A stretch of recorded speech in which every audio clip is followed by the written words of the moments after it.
इस शिवलिंग की पूजा क्यों करते हैं मुसलमान?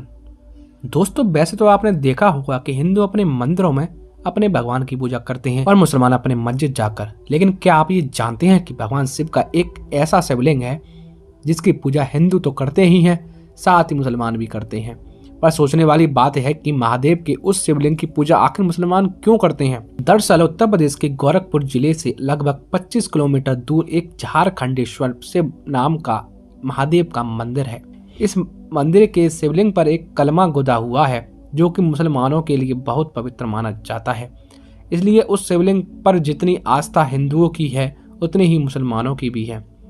लेकिन अब सोचने वाली बात यह है कि आखिर शिवलिंग पर कलमा किसने गुदवाया और क्यों। आपको बता दें, यह शिवलिंग स्वयंभू शिवलिंग है, यानी ये धरती से खुद निकला था। इसलिए शिवलिंग की बहुत मान्यता है। जब मोहम्मद गजनबी भारत आया तो उसने महादेव के इस शिवलिंग को चुराने की कोशिश की। वो इस शिवलिंग को नहीं ले जा पाया तो उसने शिवलिंग पर ही उर्दू भाषा में कलमा गुदवा दिया, जिससे हिंदू इसकी पूजा न कर पाए। पर इसका उल्टा, हिंदुओं की आस्था तो उस शिवलिंग के लिए कम नहीं हुई, बल्कि मुसलमानों के लिए भी शिवलिंग पूजनीय हो गया, क्योंकि उसमें एक बेहद पवित्र कलमा गुदवा दिया गया था। इसलिए आज भी उस शिवलिंग को हिंदू के साथ साथ मुसलमान भी पूजते हैं। दोस्तों, ये कोई इकलौता स्वयंभू शिवलिंग नहीं है जिसकी मान्यता इतनी ज़्यादा है, लेकिन इसके बारे में बहुत कम लोग ही जानते हैं। ऐसा ही एक स्वयंभू शिवलिंग और है जो दुनिया में आने वाली प्रलय को लेकर चेतावनी दिया करता है। जी हाँ, सही सुना आपने। वैसे कई देशों में कई स्वयंभू शिवलिंग है, लेकिन एक शिवलिंग है जो महाप्रलय को लेकर आगाह कराता है। हम बात कर रहे हैं गुजरात का मृदेश्वर मंदिर की, जो अपने बढ़ते आकार के साथ सर्वनाश होने का संकेत भी देता है।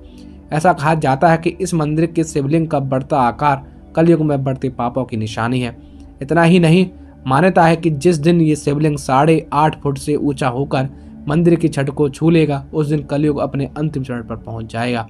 लेकिन क्या आप जानते हैं यह शिवलिंग छत तक कब पहुंचेगा? यह जानने से पहले आप ये जान लीजिए कि शिवलिंग का आकार चावल के दाने के बराबर धीरे धीरे बढ़ता है। इसकी बढ़ने की रफ्तार देखकर ऐसा माना जाता है इसे अभी छत तक पहुंचने में लाखों साल समय लगेगा। इतना ही नहीं, इस मृदेश्वर शिवलिंग की एक और खास बात है।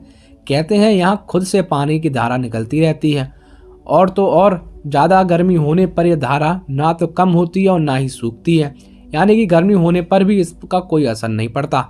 हालांकि इसके बारे में किसी तरह का कोई सबूत नहीं मिलता। अगर आप यहाँ कलयुग के खत्म होने की बात सुनकर डर गए हैं तो डरे नहीं, क्योंकि हम आपसे एक और चौंकाने वाली बात खुलासा करने वाले हैं। दोस्तों, ये इकलौता ऐसा मंदिर नहीं है जो दुनिया खत्म होने की कहानियां बयां करता हो। कहा जाता है कि उत्तराखंड के पिथौरागढ़ जिले में पाताल भुवनेश्वर गुफा नाम का एक मंदिर है, जिसके बारे में पुराणों में भी बताया गया है। मान्यताओं के अनुसार इस गुफा के गर्भ में दुनिया के समाप्त होने का रहस्य छुपा है। पर सोचने वाली बात है, आखिर कैसे? ऐसी मान्यता है कि इस गुफा की खोज सूर्यवंश के राजा और त्रेता युग में अयोध्या पर शासन करने वाले नरेश ऋणपणा ने की। उस समय उन्हें यहाँ नागों के राजा अधिशेष मिले थे। इसके बाद अधिशेष ऋणापर्णा को गुफा के अंदर ले गए, जहाँ उन्हें देवी देवताओं के साथ साथ शिव शंभू के दर्शन करने का भी मौका मिला। ऐसा माना जाता है कि भगवान भोलेनाथ खुद इस गुफा में रहते हैं और सभी देवी देवता उनकी अर्चना करने के लिए वहां आते हैं। आपको बता दें, इस मंदिर की खोज भी बड़ी अनोखी थी, जो जगत गुरु आदि शंकराचार्य ने 8वीं शताब्दी में की थी। जिसके बाद उन्होंने वहां तांबे का शिवलिंग स्थापित कर दिया था। और तो और इस गुफा में ब्रह्मा विष्णु महेश तीनों की पीढ़ियां हैं, जिन पर प्रकृति बारी बारी से जलाभिषेक करती है। यहाँ 4 युगों सतयुग, त्रेता, द्वापर और कलयुग के प्रतीक रूप में 4 पत्थर स्थापित हैं। वहीं जो पत्थर कलयुग का प्रतीक है वो सबसे ऊंचा है, कि पहले तीनों युगों में पत्थर हैं, उनमें कोई बदलाव नहीं है। आपको ये जानकारी हमें कैसे लगी हमें कमेंट करके जरूर बताएं।